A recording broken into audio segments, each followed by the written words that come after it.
Well, good morning, church.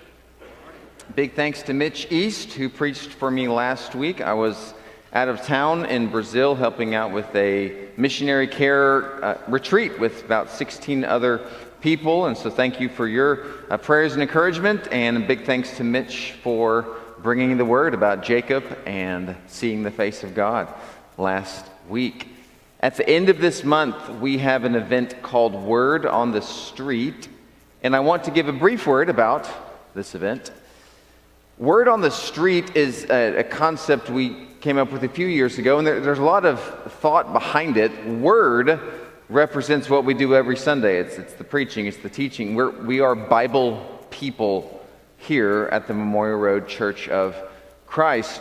But the Word was never meant to stay in the building. And so when we have that second clause on that phrase, on the street, what we mean is the word needs to get out of the building. And so twice a year, we put on service projects like this because this is what Jesus asked us to do. He asked us to look after the orphan and the widow and to care for the least of these. And so we're going to do that at the end of this month, specifically for this city and specifically for children in this city. The state of Oklahoma has 200,000 kids that live below the poverty line, 5,000 kids in custody of the state, and that's a problem. And we think that the church should step up and do something about it. So we're partnering with 12 different organizations, places like Angels and the Infant Crisis Center and Lilyfield and Timothy Children's Home and all sorts of organizations like that. And we have very specific projects, and so we really want you to help out. And so the way you do that, you can scan the QR code on the screen, or you can go to mrcc.org/word on the street. And it's a really well-organized sign-up sheet. You can specifically pick where you want to serve, when you want to serve. I was just looking this morning to see which project I'd like to help out with. Some are on Saturday, some are on Sunday. As well, on the website, there's a donation list. So we need lots of canned goods, very specific items that we need for this event. So you can get on the website and you can look at the donation list. And this is one way we can be a light to our world right here. So if you've been around this church family for the last few years, you will know that there's been, it's either 2 or 3 times, a scammer has pretended to be me, and he's reached out to you asking you to give money to a family in need. And it's very interesting from my perspective when this happens, because I end up having lots, like hundreds of conversations with you because you want to help and you want to double check to make sure this is me. And so what usually happens is someone will text me and say, hey, Phil, this message didn't look quite right. Is this you? And I'll say, no, it actually wasn't me. It was a scammer. Thanks for checking. Well, at one point during one of these scamming incidents, I got this phone call from a friend, lives in a different state, young guy, super smart, and I answer the phone and he says, hey, Phil, did you get the money? And of course, he's a funny guy, so I just play along and I say, yeah, I got the money. And he says, well, good, I'm wanting to help that family in need. And at this point, this feels like where you're not sure if someone's joking. And so I'm like, I don't know if he's serious or not. So I just play along and say, yep, it's nice to help the family in need. And then there was this really long pause. And I'm like, oh no, did he actually do this? And so I said, did you actually send money? And then there's another long pause. And he says, yeah, I just Venmo'd you. And I was like, what Venmo account did you use? And he was like, the one you sent me. And then I said, how much money did you just give me? And he said, I just gave you $400. I was like, oh no. I said, that wasn't me. You just got scammed. And there was this really long pause. What do you say after that? Like, hey, how's your job? I didn't know what to say. I hadn't talked to him in a few years. But then he said, after a long pause, he said, in hindsight, this actually makes a lot of sense. In hindsight, it didn't sound like you, Phil. In hindsight, you wouldn't be as demanding as whoever this person was. In hindsight, that wasn't even the cell phone number I had for you in my phone. And so if he just could have gone backwards in time, probably would have done it differently. That's why we all say hindsight is what? It's Yeah, you always know after the fact. When you get emotionally invested in something, it's really hard to see the warning signs. We've all been there. In hindsight, you know that it was 20 years of poor eating habits that led to the current health crisis. In hindsight, you wish you would have got trip insurance. In hindsight, you wish you had worked on your communication skills with your significant other. That would have saved you a lot of trouble. Here's a weighty hypothetical. In hindsight, what do you think could have prevented the Israeli-Gaza war? If you could work back through all the history of the centuries of violence, and if you could work through the different nations and governments and worldviews, is there some way to go backwards in time to get to two people looking across the table from each other? What could you have done then in hindsight? Or what happens if in a year or in 2 years or in 3 years or in 5 years, this country finds itself in some kind of a civil war, and we think back to this year, in hindsight, what could we have done? In other words, is there some vice or some sin that is fundamental to then what we eventually call hate and war? What is it? What could we have prevented in hindsight? There's a parable from Jesus in the Gospel of Luke that gets pretty close to what I think would be the answer to this question. Luke 18, verse 9, Jesus says this: "To some who were confident of their own righteousness and looked down on everyone else, Jesus told this parable. 2 men went to the temple to pray, one a Pharisee and the other a tax collector. The Pharisee stood by himself and prayed, 'God, I thank you that I'm not like the other people, the robbers, evildoers, adulterers, or even this tax collector. I fast twice a week, and I give 1/10 of all I get.'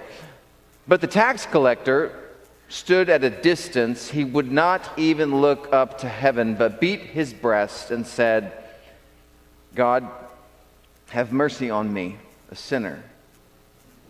I tell you that this man, rather than the other, went home justified before God. For all those who exalt themselves will be humbled, and those who humble themselves will be exalted." This parable, it's highly instructive in two things. One, I think it tells us what pleases God. And then two, it tells us the kinds of things that erode the very fabric of society. So on the front of what pleases God, we have this humble tax collector who goes off at a distance, doesn't look up, he looks down, strikes his own heart, which is a sign of repentance. And Jesus says, that's what I'm looking for. Later in the parable, Jesus says he went home justified. We're going to come back to what exactly makes this such a virtuous person. And then on the other hand, you have this Pharisee. He stands tall, looks up to heaven, wants to be seen. He goes into this prayer, a Thanksgiving psalm, that's the way it starts. But instead of thanking God, he turns most of it to himself. In fact, in these 3 verses, there's 5 personal pronouns. So he says, it's all about me. I fast and I give it. I do this and I do that. It's almost as if rather than him being grateful to being in the presence of God, he thinks God should be grateful for being in the presence of him. So proud. And then there's this really critical line right in the middle of his speech where he says, I'm thankful that I'm not like this man. Thankful I'm not like this tax collector. It's almost as if he's saying, sure, I give and I pray and I fast and I do all these wonderful things, but my real badge of honor is that I'm not in that group. And that's what makes me really, really proud. You ever done that? Do you know someone who does that? Their sense of pride comes from the idea that, well, at least I'm not in that group. And I'll let you fill in the blank. Like, what is that? this sense of pride for not being like somebody else. You know the irony of this parable? If you were reading this parable in your daily Bible reading in Luke 18, you would probably read it and think, oh, I'm not like that Pharisee. That's good. The whole parable is Jesus, he's saying this against a Pharisee who says, I'm glad I'm not like. And then we read it and we think, well, I'm glad that I'm not like. That's the irony of the parable. So what is this vice? If you had to name it, I think it's the vice of contempt. It's the vice of the parable. I would say it's the warning sign that eventually leads to war. Jesus dealt with it. We deal with it. Normally I would say we don't recognize it. But make no mistake about it. Every hateful slur, every broken relationship, every bullet fired on a battlefield originated with contempt. So what exactly is contempt? Well, in the Old Testament, we read this, Psalm 31:18. Psalmist is describing the wicked. Let their lying lips be silenced, for with pride and contempt they speak arrogantly against the righteous. So it's associated here with arrogance. Or in Psalm 79, verse 4, the psalmist says, we are objects of contempt to our neighbors, of scorn and derision to those around us. So those are good synonyms, scorn and derision. Author Arthur Brooks sums up contempt with this very simple definition. He says contempt is anger mixed with disgust. So it's not just that I don't like you, it's just not just that I'm mad at you, not just that I disagree with you, it's that I really can't stand you. I'm repulsed by you. I'm disgusted with you. This is how historically Jews felt about Samaritans. This is how Samaritans felt about Jews. This is how Pharisees felt about tax collectors. Across the world, this is how people in Israel feel about people in Gaza. It's how the many Russians feel about the Ukrainians. And sadly, where we live, it's how many people of one political party think about people in the other political party. It's anger mixed with disgust. I can't stand that group. I can't stand that person.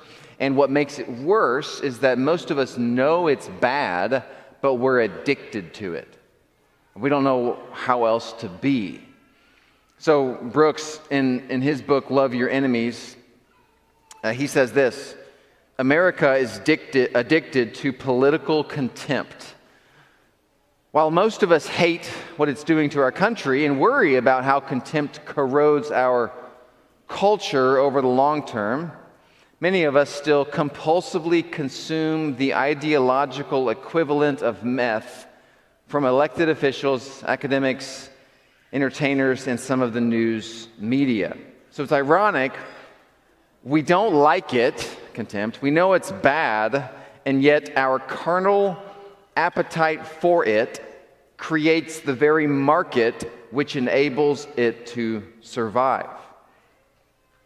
So how might we curb contempt before contempt consumes us? Here's 3 strategies. We're going to go to a few different parts of the Bible. First, I want to read you 3 different verses from different places in Scripture, but they all center on the same idea. So first, Galatians 6:7, a man reaps what he sows.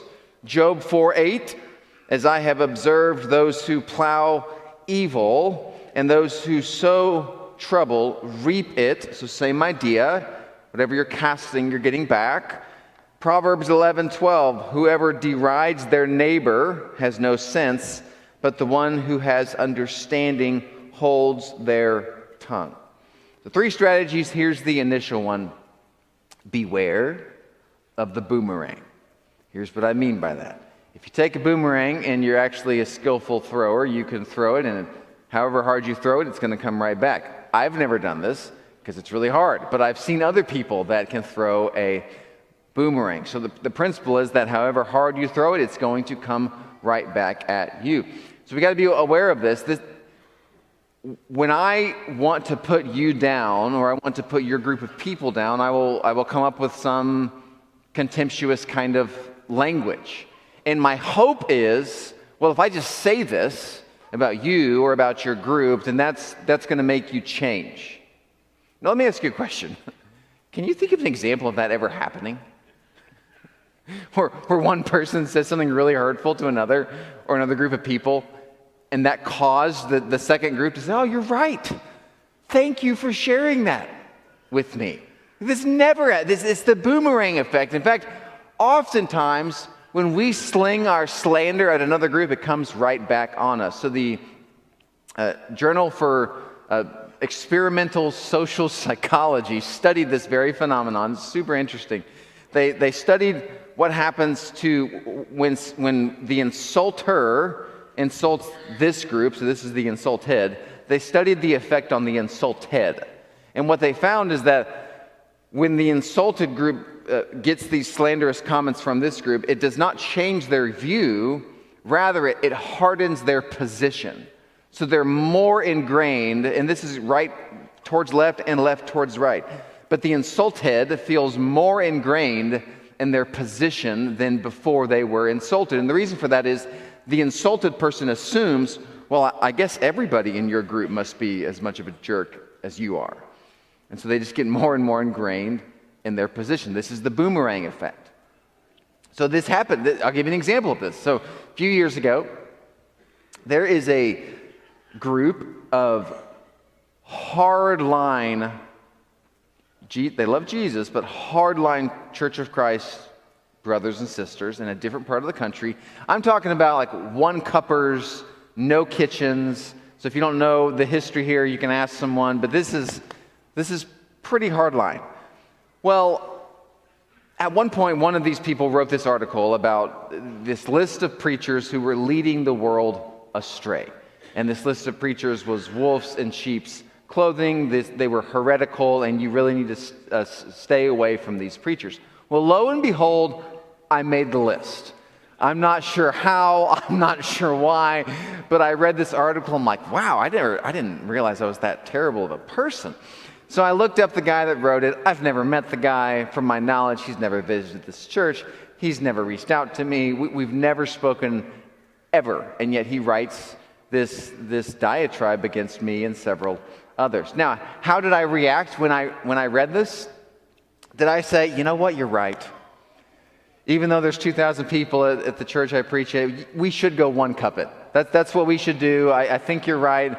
And these kitchens are sinful, and I will see to it that we tear down all these unbiblical kitchens. Of course I didn't feel that way. When I read his scathing remarks about me and others, it hardened my position because I assumed everybody that's where he is just a flat-out jerk. That's the boomerang effect.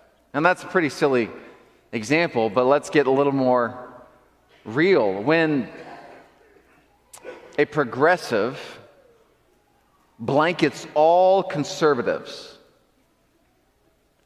as greedy racists, will that ever make a conservative think, oh, you know what? I didn't realize it until you said that. But I guess I am. I need to change. No, that's not going to happen.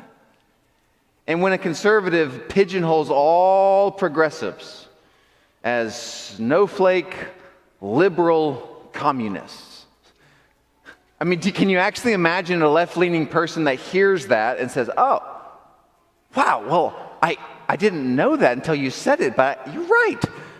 I need to repent. No, that's not going to happen. This is the boomerang effect. That each side is going to be further entrenched into their own view when we speak contemptuously towards another. Now, does that mean we never talk? No. Here's the second thought, second strategy to push back against contempt. So Acts 15 is a really wonderful chapter. I've preached full sermons on Acts 15. The church doesn't know what to do about Gentile inclusion. There's a big debate on how is this supposed to happen. So a big meeting is held. Paul's there, Peter's there, James is there. All the heavyweights of the early church are at this meeting. And there's a lot of discussion. And not only is there discussion, but there's disagreement. And they talk and they listen and they pray and they work through and they talk and they listen, they pray, they work through. And at the end, the solution is very robust. They send this letter and it's really well thought through. That conclusion would not have been reached if there weren't disagreement and if there weren't a little bit of debate.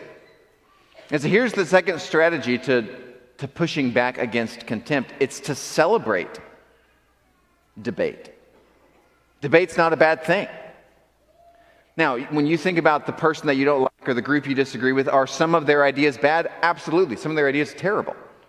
But if you'll take time to pause, not react, listen a little bit, it could just be that with a dialogue of ideas, you could work something out. Sometimes some of the greatest ideas in the history of the world have come out of really healthy debate. So we don't have to shy away from debate. It's just all about how we go about speaking to one another. I mean, think about this. Would you rather live in a monarchy, or would you rather live in a country with one tyrant who just decides everything? Now, God can work through any government. He has and he will. But to be honest, I'm thankful that I live in a democracy where the system is set up where there is a mutual exchange of ideas. I think that's a really healthy system of government. In fact, one of the early pioneers of democracy, Edmund Burke, said it this way. He said, "He that wrestles with us strengthens our nerve and sharpens our skill. Our antagonist is our helper." So there might be a different way to think about the person or the group that you're not thrilled with these days. So a few weeks ago, one of our longtime members, Brandon Tatum, invited me and a few other church leaders to an event at the Bombing Memorial. It was called the Disagree Better Summit. And it was this wonderful event, about 2 hours long, hosted by the governor, where he and others talked about a lot of biblical principles that we've been studying as a church family. How do you do this better? How do you disagree civilly without compromising your beliefs? And one of my favorite moments in this whole 2-hour seminar was Governor Stitt, as a Republican, was paired against Democrat Suzanne Schreiber with a moderator, and they talked about things they disagreed about. And at one point, they talked about this one particular bill that they had both helped get passed. And even though they came at it from completely different vantage points, they could understand where the other was coming from. They took time to pause, to listen, and from this debate, came something very, very fruitful. So we don't have to shy away from debate. We can celebrate it because really good ideas come from really good debate. So beware of the boomerang. We can celebrate debate. We can be thankful that we have someone to argue with. Third, let's go back to the parable one more time. Look at this line from the tax collector. He says, "Lord, have mercy on me, a sinner." So this is the posture that Jesus says, okay, this is what you should be shooting for. And I'm simply going to just say on this one, practice humility. Humility is not some state of being you arrive at one point in your life and then you never have to attend to it. Like all virtues, like all plants growing in a garden, like all relationships, like all car maintenance, humility has to be cultivated. You have to pay attention to it or it erodes. I can't remember where I read this, but I read this years ago, and this has always stuck with me, this idea that Edmund and London, the city of London, are very far apart. So if you wanted to go to London, it would take a lot of time, a lot of money, a lot of effort. It's a few thousand miles between those two cities. But if you were standing on the sun at the center of the solar system, looking 93 million miles away to Earth, then Edmund and London wouldn't seem very far away from each other. In fact, they would both seem pretty much like the same dot. Well, in the same way, when you compare yourself to that person you don't like, the group of people you don't like, chances are, in many ways, you are maybe a little bit more righteous than that person or that group. Maybe you've got your faith together a little bit more than that person, that group. Your character is probably a little bit greater, higher than that person or group when you compare yourself to them. But when you stand in the perspective of the Son, S-O-N, Son of God, then you're not that much different from that person. From the perspective of Jesus Christ, the Son of God, guess what? All of us are sinners. And all of us are in desperate need of the grace of God. And sometimes when I get on my high horse, I forget that. I just assume that I'm right and somebody else is wrong. And so with this parable, we have to practice humility. Lord, have mercy on me, a sinner. 2 weeks ago, I talked about the 7 pledges, and one of them is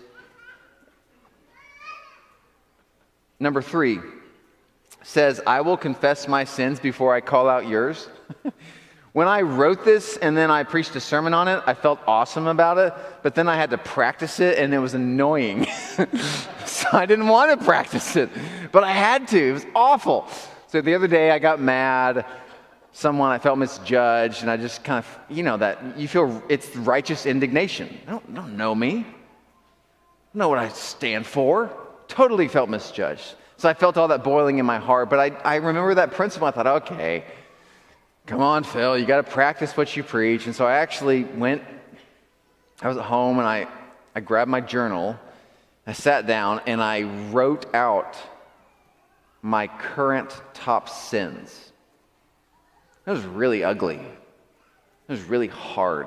I don't like doing that. I don't like looking inwardly enough to acknowledge my flaws and my imperfections, but I did. I just wrote them all out. And by the time I got done writing them all out, I was still frustrated, but I didn't have quite as much anger. Definitely not contempt anymore, because I had recognized, I am in need of the grace of God. We have to practice this. So final thought, it's not on the screen, but I just want to remind you of a very familiar verse from Romans chapter 12. Paul says this. In verse 17 of Romans 12, Paul says, don't repay. See if you know this. Say it with me. Don't repay evil with evil. And then the very last sentence of that amazing chapter, Paul says, overcome, say it with me, evil with good. A lot of us are tempted to fight fire with fire. And when we fight fire with fire, it's the fire itself that wins. It never goes out. But Jesus taught us a totally different way of being. It's a posture of humility. It gives grace to all. It's not less convicted. It's just more loving to another, because we know that we ourselves are in just as much need of the grace of God as everybody else. So we're going to sing about that now, and if you have a pastoral need, our shepherds would love to pray for you. They're going to be in the back. And if you'd like to come forward and get baptized, I'll be down in the front to receive you. Let's stand. Let's sing.